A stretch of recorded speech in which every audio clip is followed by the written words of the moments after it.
Pontapé inicial em nosso Debate Farol, mais uma sexta-feira, mais uma vez aqui com o Antônio Cláudio Bontorin, que está se conectando conosco. Eu tenho medo que o Bontorin se enforque qualquer dia, que eu vou dizer uma coisa para você. Esse cabo aí. Bem-vindo, amigo, um abraço. Um abraço, Beto, um abraço, doutor Renan.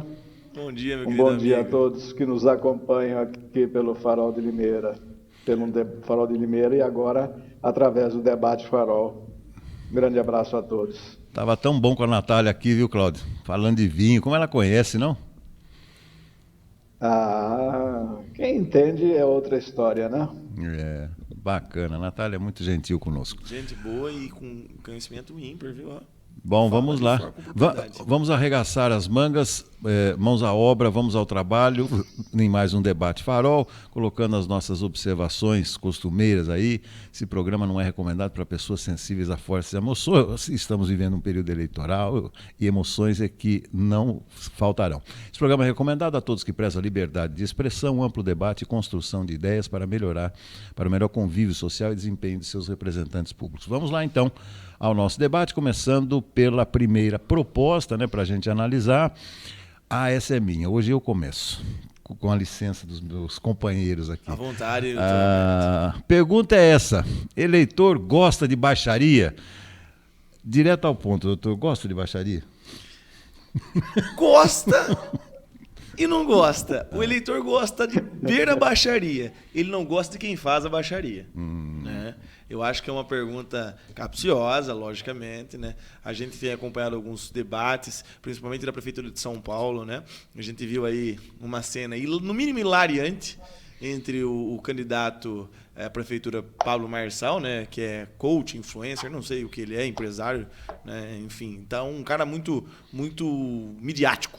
E o Guilherme Boulos, candidato eterno, né? Do PSOL, pela Prefeitura de Limeira, também de Limeira, não, de São Paulo, perdão, também já vem aí de uma carreira política, né? E teve a cena onde o Paulo Marçal exorcizou o Guilherme Boulos com uma carteira de trabalho.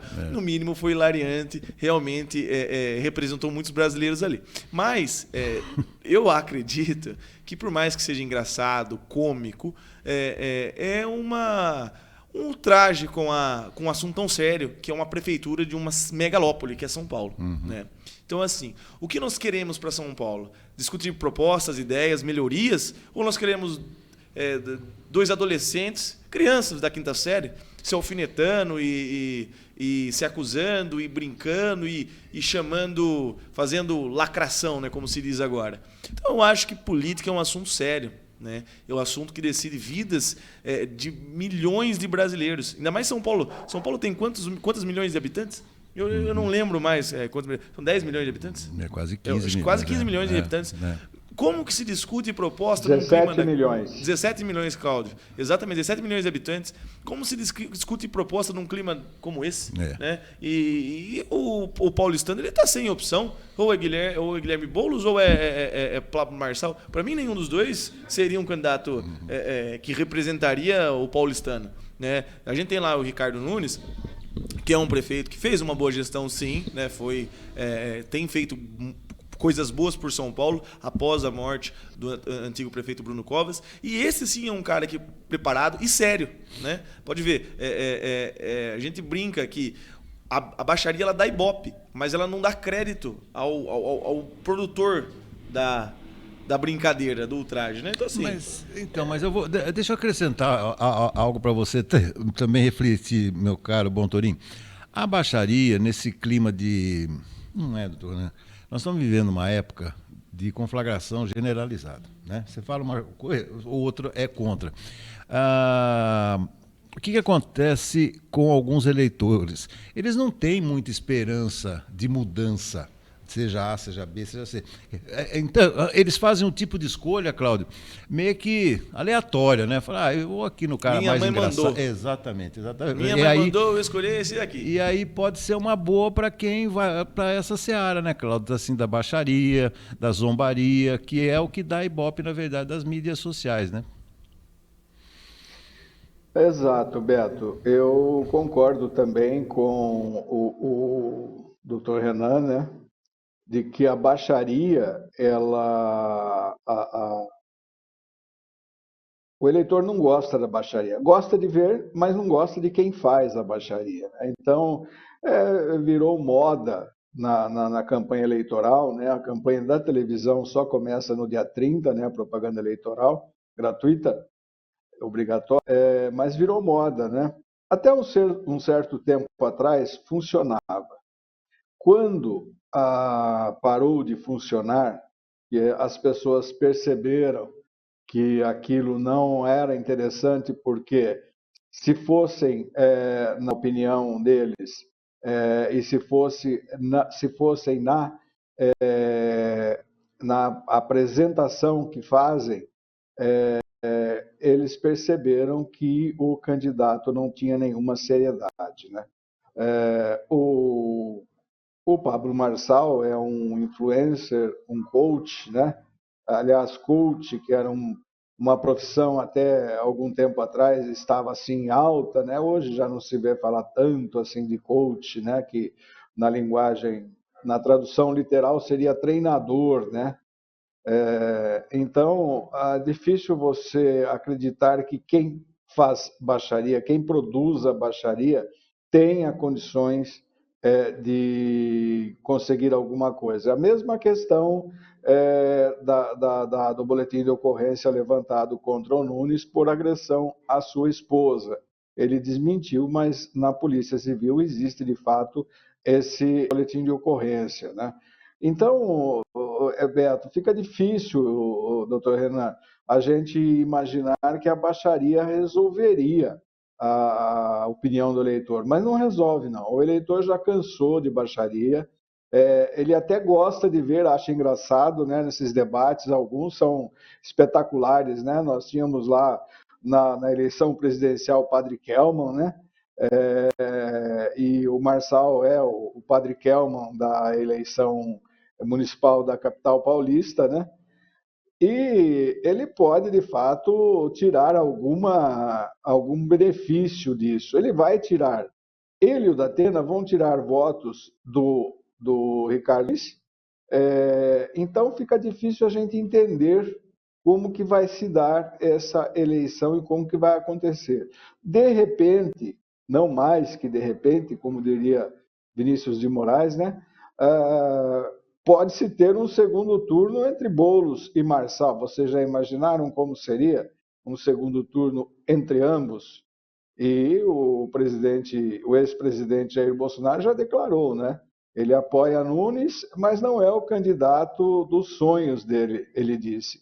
E elogiou muito o Marçal. Quer dizer, ele vai na onda do Marçal, né? Ele gosta desse tipo de coisa, mas eu acredito que baixaria não é legal, não, e o eleitor não vai votar no candidato que fizer qualquer tipo de baixaria. E o Nunes já está sendo criticado porque ele está meio que escondendo, né? O ex-presidente Bolsonaro, ele está recebendo críticas da sua base, né?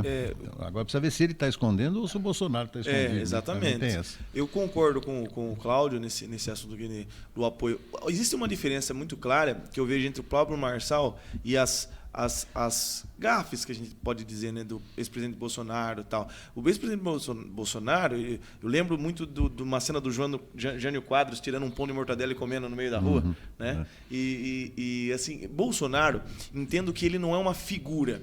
Ele não é uma pessoa ali e outra depois. Bolsonaro, ele é aquilo que você vê. Aquilo lá, o personagem Bolsonaro é o Bolsonaro. Gosta ou não gosta, gosta ou não gosta é ele. Ele é assim, sempre foi e pelo jeito sempre será.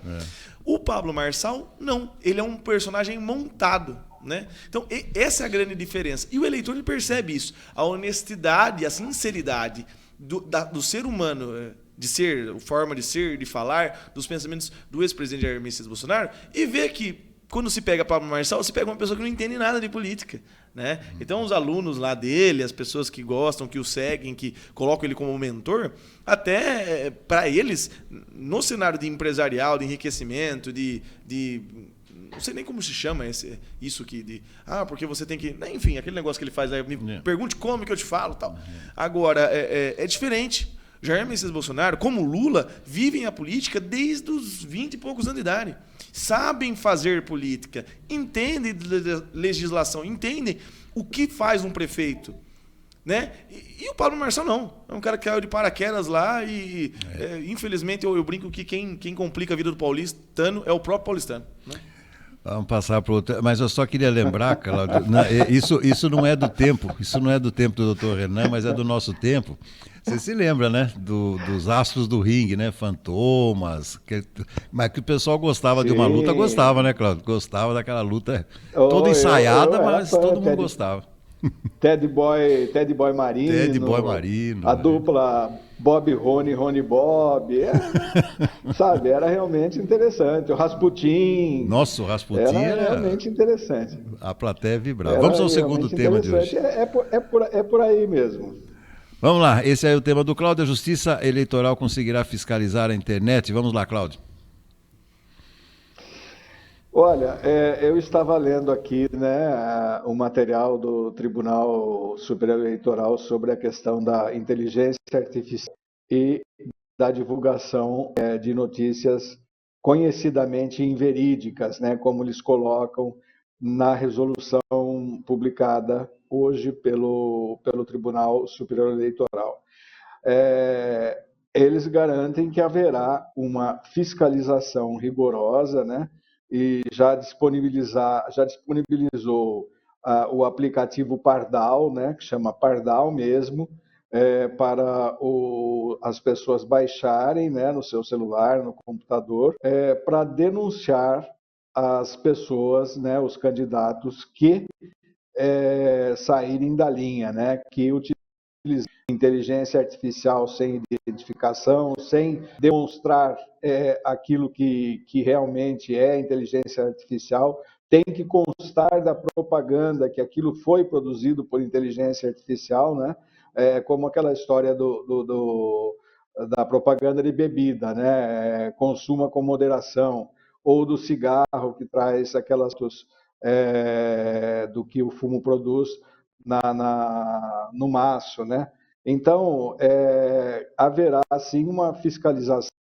Agora, se eles conseguirão fazer com que essa fiscalização seja efetiva, é aí que fica difícil de a gente saber, né? A gente só vai conseguir ver se realmente será efetiva essa fiscalização, se ela resultará nas punições que ela prevê, a hora que começar a campanha eleitoral de fato, né? Os candidatos vão se utilizar bastante disso, com certeza, né? Vão ter profissionais da área de informática para trabalhar com isso, mas é preciso que haja, sim, uma grande fiscalização e uma atuação permanente dos tribunais regionais eleitorais, do próprio TSE e também do eleitor, né, que tem à sua disposição esse aplicativo chamado Pardal, né, denunciar qualquer desvio de conduta. Se isso vai funcionar, a gente vai ver na hora que começar a campanha eleitoral de fato, né? Antes da reflexão do Dr. Renan, eu fico muito preocupado, depois dessas revelações dessa semana, feitas pela Folha de São Paulo, acerca das decisões de ofício que foram tomadas pelo ministro Alexandre de Moraes. Isso aí me preocupa muito, embora isso não seja propriamente uma novidade, esse agir de ofício, né, dos órgãos julgadores, mas ficou meio que claro, né, meio que comprovado aí a utilização desse esquema. Então, eu fico um pouco preocupado na medida em que qualquer candidato pode ser alvo de uma investigação, de uma impugnação, de alguma coisa assim, de ofício. Ou seja, o juiz entende que aquilo está errado, o juiz entende que é aquilo lá, entende dentro de uma lei também confusa, né, difusa em algumas vezes, mas vamos lá, na sua opinião, a Justiça Eleitoral tem condição de fiscalizar tudo isso? Eu acho que, como tudo na vida, fiscalizar é uma coisa. Se você vai conseguir pegar todos, né, que estão agindo contra, justamente o que o Cláudio disse. Será que vai ser efetiva? Né? não tem como cercar 100%.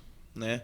Aqui nós temos quantos candidatos na cidade de Limeira? 300? Perto de 300. Perto de 300 candidatos? Você imagina, juntando o Brasil todo, né? Quantos candidatos a vereador? 400 mil. 400 mil candidatos. É maior do que Limeira. Então, é humanamente impossível, mesmo com as mais elevadas tecnologias e aplicativos que se tenha, de fiscalizar de forma efetiva cada um dos candidatos. Né?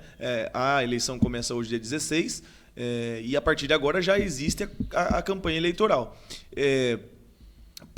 Como você bem disse, tudo depende muito, é muito subjetivo. Eu acredito que é muito subjetivo. A própria Justiça Eleitoral, a gente já tratou disso em debates anteriores, pré-candidato, lembra? Candidato. Deixa muito ao critério de quem entende. Né, do que você entende que é ou não é uma campanha, uma veiculação, o que é pedir voto, o que não é, pedir apoio é pedir voto, não é? Como proceder, né? Então eu acho que a Justiça Eleitoral ainda precisa evoluir muito para ser mais clara, porque quando se é claro, se pode punir de forma clara também. Né? Agora, um ofício, entendimento do que o juiz determina, do que ele entendeu daquela situação, fica-se no obscuro. Né? Daqui a pouco nós vamos ter candidato sendo preso. Não, e outra coisa, período eleitoral é para exposição. Não é? É para exposição. Agora o sujeito vai impor limites à exposição. Ô, Cláudio, isso está me lembrando, sabe o que, antes da nossa última pergunta? Na decisão da medalha de bronze,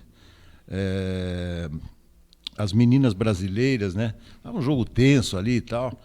E o técnico José Roberto Guimarães, ele, com a experiência que ele tem, né? Com seus tantos anos no vôlei, ele não tinha mais possibilidade de pedir tempo, né? Então o que ele fez? Ele precisava chamar as meninas, passar algumas orientações. O que ele fez, Cláudio? Ele pediu uma revisão de um lance. Não tinha nada a ver. A bola claramente foi fora, mas ele pediu a revisão, o que proporcionou para ele 1 minutinho e meio, 2 minutos ali para falar com as meninas, né? Então, campanha eleitoral tem isso também, né? Às vezes o sujeito entra com um pedido ali só para impor uma certa pressão em determinadas candidaturas, né? Não tem nada a ver, mas ele fala, se pegar, pegou, né? Exato. Muitos técnicos usaram desse artifício, né?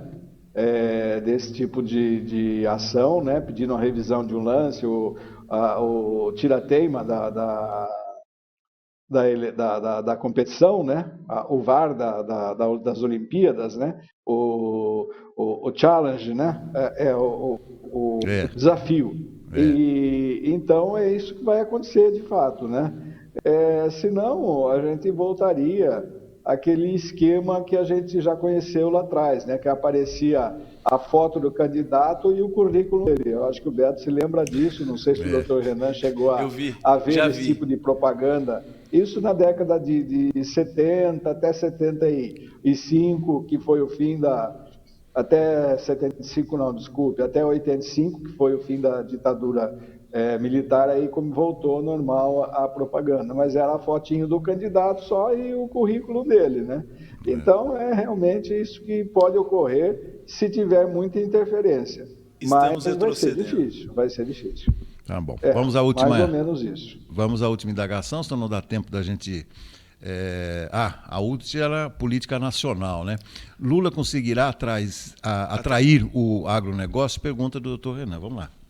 A gente vê que recentemente o Lula ele postou uma matéria, né, dizendo que o agro não gosta dele, ele estava rodando pelo estado do Pará e ele disse que o agro não gosta dele. Né? Inclusive eu vi isso, obviamente a gente critica a esquerda, mas a gente também critica a direita. A gente tende a tentar ser moderado. Isso estava num post com uma foto do Lula com um bonezinho vermelho do movimento dos Sem Terras, né? E aí a falta é autoexplicativa. Por que o agronegócio não gosta do Lula? Porque o Lula defende ideias, conceitos que o agronegócio não compreende, né? E não aceita, e não corrobora, e não concorda. Então, eu acho que assim, hoje a gente vê, por exemplo, o preço que está a carne. A carne, ela está... Cara, se vende o boi barato. Não entendo. Se você vende a matéria-prima barata e o produto final está sendo vendido caro, onde é que está o dinheiro? O dinheiro está no meio. Né? Então, quem que está ganhando hoje no agronegócio? É o intermediador. Né? É o cara do meio. E isso chateia muitos empresários que são do agronegócio e tem muita interferência do governo federal nisso. Né? Então, para o Lula conseguir atrair o agronegócio, ele precisa começar a ter um diálogo aberto, franco, né? E com poder aceitar, né? Poder dialogar mesmo, porque quando se abre um diálogo entre o agronegócio e o atual governo, a gente vê que o atual governo ele não quer dialogar, ele quer impor decisões, pensamentos, e já vai com preconceito, né, nesse diálogo, e a gente vê que isso não funciona, ainda mais com o produtor rural, que é um cara geralmente um pouco mais conservador, né, e um pouco mais intransigente também. Então nós pegamos pouca flexibilidade de um lado. Fala cabeça dura. Cabeça dura de um lado e cabeça dura do outro. Aí fica duro, né? Aí fica difícil. Então, eu acho que é uma batalha que o presidente Lula ele precisa fazer, porque ele precisa sim dialogar com o agronegócio, que é extremamente importante para o nosso país, mas depende muito mais dele, né, do que dos agricultores e agropecuaristas. Né? Cláudio, como é que você vê essa questão? É uma questão realmente bem complexa, porque o agronegócio ele tem algumas questões, né, com o Lula, principalmente na área de fiscalização ambiental, né? E é sabido que existe uma grande parte dos produtores, né, que produzem e que têm terras em áreas de proteção ambiental e querem aproveitar cada vez mais dessas áreas. Também esse é um dos incômodos, né? Mas, na realidade, o que separa o agronegócio do Lula é justamente essa questão ideológica, essa questão dele querer conversar com os empresários do agronegócio com o boné do MST na cabeça. Ele próprio, nessa gestão agora, não está dando muita bola para o MST, né? Está simplesmente deixando de lado o MST. E quando ele vai numa região que o MST atua, o pessoal do MST vai, põe o bonezinho na cabeça dele, aquela coisa toda, né? Mas é uma situação complexa essa do agronegócio, né? Porque o Bolsonaro ele facilitou tudo que ele podia, inclusive com a parte de defensivos agrícolas, né? Liberou mais de 200 defensivos agrícolas que são profundamente perigosos e hoje são proibidos, inclusive nos Estados Unidos e nos países europeus onde há grande produção do setor agrícola, né?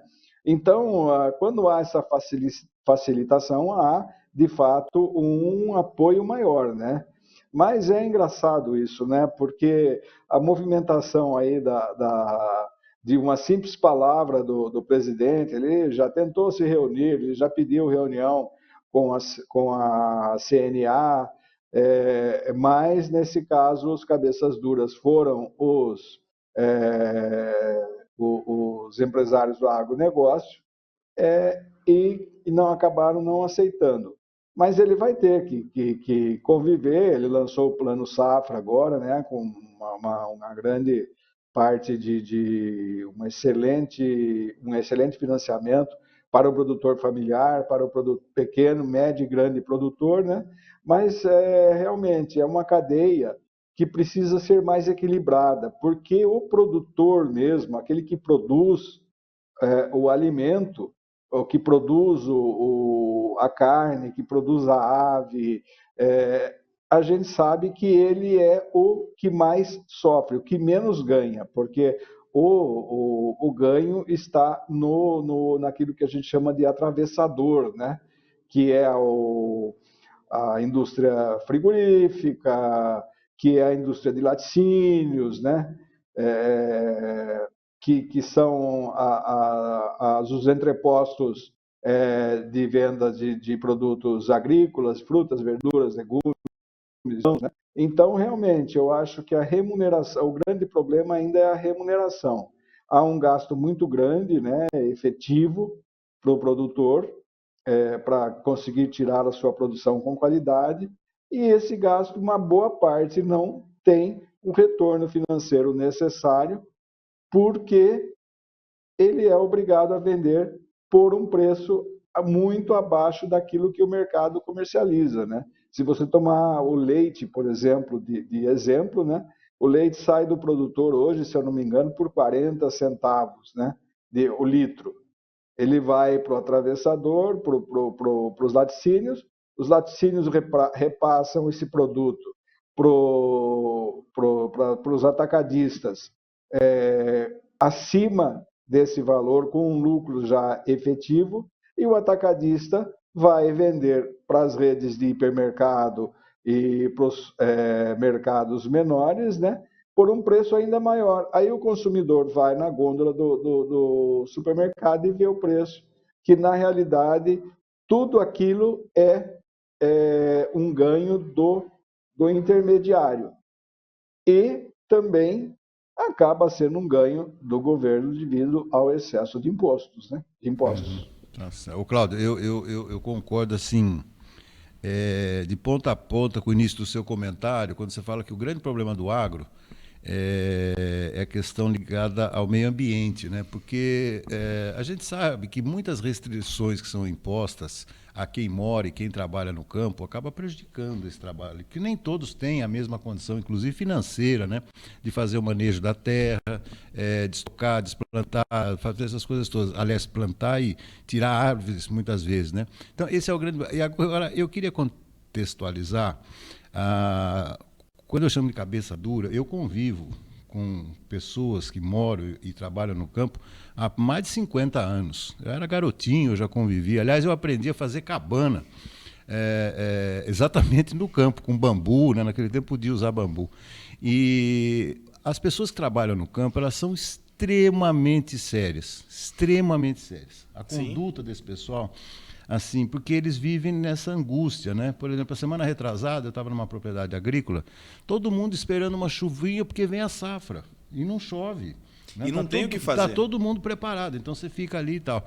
Então, é uma angústia praticamente diária, aí chove, aí planta, espera crescer e tal. Então, eles convivem com a rudeza da vida, né? Então, quando eu falo cabeça dura, porque essas pessoas que convivem com essa vida, às vezes mais amarga, porque vida no campo não é o sujeito pegar uma moda de viola e tomar cachaça. Não, sou produtor rural, eu sei bem como é. Como fazem esses artistas sertanejos, né? Que tem aquelas mansões, jato para ir. Essa é outra vida do campo. A vida do campo ela é duríssima. Então, ela começa às 4 da manhã. Exatamente. E vai até a hora que precisar. Exatamente. Né? É o tal do sol a sol, né? Antigamente sol a sol. Hoje é sol e noite, né, Beto? Sol e noite. Porque a gente vê... E eu falo uma coisa para você, eu vou dizer uma coisa que muito pouca gente sabe. A pessoa que mais cuida do meio ambiente é o homem do campo. É o que mais se preocupa porque ele vive daquilo. Entende? Então, se o solo dele, se a água dele é contaminada, se ela é prejudicada, se desmata e não faz sombra, entendeu? E se cria um microecossistema ruim, quem se prejudica é ele. Então, o cara mais interessado em proteger o ecossistema e o meio ambiente é o homem do campo. Porque ele entende, por exemplo, a necessidade. Toda propriedade agrícola tem uma lagoa, tem uma represa. Sim, então ele tem que cuidar daquela represa, não tem água. E o amor que ele tem por aquilo, porque quem trabalha tem que gostar. Ninguém trabalha com quem não gosta. Né?